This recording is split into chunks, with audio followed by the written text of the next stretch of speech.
একে মারে তাকে মারে তার পোষা মব সেনা, নারী পুরুষ নবীন প্রবীণ মবের শিকার কে না। মবের ধরন বস্ত্র হরণ চুলদারি টান ঘুষি, জুতো পেটা লাঠি পেটা যার যে রকম খুশি। মব জাস্টিস নো জাস্টিস অমানবিক কি যে, আগামীতে মবের শিকার হইবা তুমি নিজে।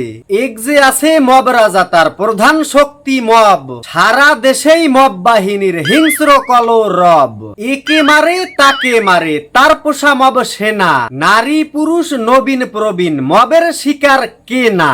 মবের ধরন বস্ত্র হরণ চুলদারি টান ঘুষি, জুতো পেটা লাঠি পেটা যার যে রকম খুশি। মুক্তিযোদ্ধা শিল্পী নাপিত এলো সবার পালা, শিক্ষকদের চর লাথি আর গলায় জুতোর মালা। শ্রদ্ধা ভাজন বরেণ্যজন কার কথা যে বলি, হচ্ছে সবাই অসম্মানের নিপীড়নের বলি। মব রাজা খোদ উস্কানি দেয় দাস এ, সকল পেশার শ্রদ্ধেয়জন জীবন কাটায় ত্রাসে। মব জাস্টিস নো জাস্টিস অমানবিক কি যে, আগামীতে মবের শিকার হইবা তুমি নিজে।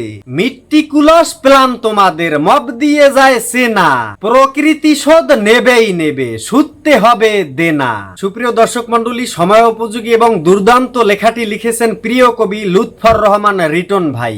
তার জন্য সবাই দোয়া করবেন এবং লেখাটি যদি আপনার একটু ভালো লেগে থাকে তাহলে অবশ্যই আমাদের ইউটিউব চ্যানেলটিকে সাবস্ক্রাইব করে পাশে থাকতে ভুলবেন না। ধন্যবাদ সবাইকে।